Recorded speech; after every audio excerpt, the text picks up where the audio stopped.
ఓం శుక్లాం భరధరం విష్ణుం శశివర్ణం చతుర్భుజం ప్రసన్నవదనం ధ్యాయేత్ సర్వవిఘ్నోపశాంతయే. జై శ్రీమన్నారాయణ. కార్తీక పురాణం 13వ రోజు. దూర్వాసుడు అంబరీషుని శరణు వేడుట. అత్రి మహాముని మరల అగస్త్యుడితో, ఓ కుంభసంభవ, ఆ శ్రీహరి దూర్వాసమునికి ఎంతో ప్రేమతో ఇలా చెప్పసాగాడు. ఓ దూర్వాసముని, నీవు అంబరీషుని శపించిన 10 జన్మలు నాకు సంతోషకరమైనవి. ఆ అవతారాలు ఎత్తుట నాకు కొత్త కాదు. నీవు గొప్ప తపస్సు చేసిన బ్రాహ్మణుడు. బ్రాహ్మణుల మాటలకు విలువ ఇవ్వవలెను. అందుకే నేను నీ మాటకు విలువ ఇచ్చి ఆ అంబరీషుని శరీరంలో ప్రవేశించి నీవు ఇచ్చిన శాపాన్ని అంగీకరించాను. అక్కడ అంబరీషుడు నీవు తన ఇంటిలో భోజనం చేయకుండా వెళ్ళిపోయావని పరిపరి విధాల బాధపడుతూ ఉన్నాడు. కారణంగానే నా విష్ణు చక్రము నిన్ను బాధిస్తూ ఉన్నది.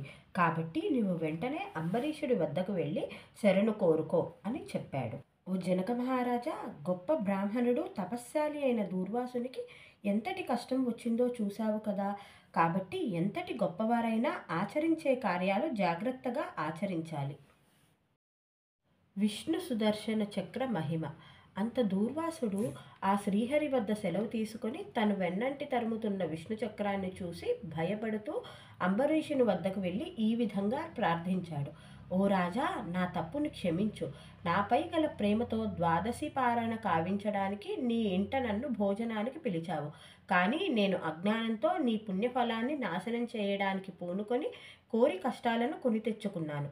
నేను ఎంతటి తపస్శాలిని గొప్పవాడిని అయినా కూడా కోపాన్ని జయించలేకపోయాను.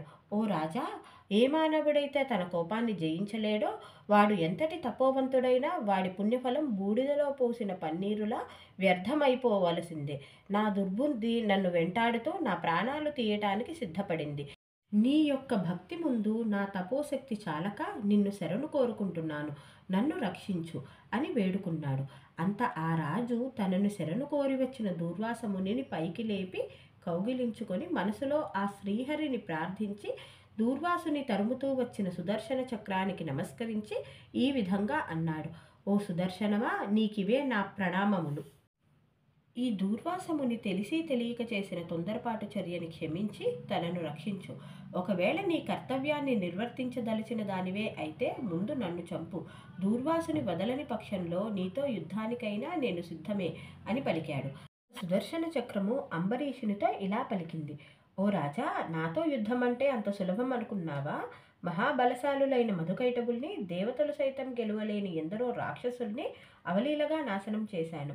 ఎవరికి కోపం వస్తే ప్రపంచమంతా గడగడలాడిపోతుందో, ఎవరి ముఖాన్ని చూడడానికి సమస్త సృష్టి కంపించిపోతుందో అటువంటి బ్రహ్మరుద్ర తేజస్సు కలిగిన దూర్వాసుడు ఇలా నీ పాదాలపై పడి శరణు కోరుతున్నాడంటేనే తెలియడం లేదా ఇదంతా నా మహిమేనని?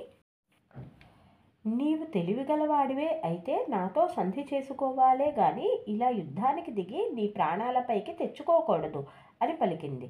అంత అంబరీషుడు, ఏమిటి సుదర్శనమా, ఎక్కువ మాట్లాడుతున్నావు? నా ప్రభు అయిన ఆ శ్రీహరికి దాసుడవు కాబట్టే నీతో ఇలా సౌమ్యంగా మాట్లాడుతున్నాను అంటూ కోపంతో ఊగిపోతూ 20 బాణాలు వేశాడు. అతని పౌరుషానికి ధర్మరక్షణా దీక్షకు మెచ్చిన సుదర్శన చక్రం చిరునవ్వుతో ఈ విధంగా పలికింది. ఓ రాజా, ఆ శ్రీహరి నిన్ను కాపాడటానికే నన్ను పంపాడు కానీ నీతో యుద్ధానికి కాదు. విష్ణు భక్తులకు నేనెప్పుడూ ఆపద కలుగనివ్వను. కావున నీ కోరిక ప్రకారమే దూర్వాసుని వదిలివేస్తున్నాను అని పలికి అంతర్ధానమయ్యింది. ఏవం శ్రీ స్కాంద పురాణ అంతర్గత కార్తీక మహత్యం 13వ రోజు పారాయణ సంపూర్ణం. ఓం స్వస్తి ప్రజాభ్య పరిపాలయంతం న్యాయేన మార్గేణ మయం మహీషం. గోబ్రాహ్మణేభ్య శుభం భవతు నిత్యం. లోకా సమస్తా సుఖినో భవంతు. కాళే పశ్యతు పర్జన్యా పృథ్వీ సస్యశాలిని. దేశో హ్యం క్షోభరహితం. బ్రహ్మణ్యాः సంతు నిర్భయాः.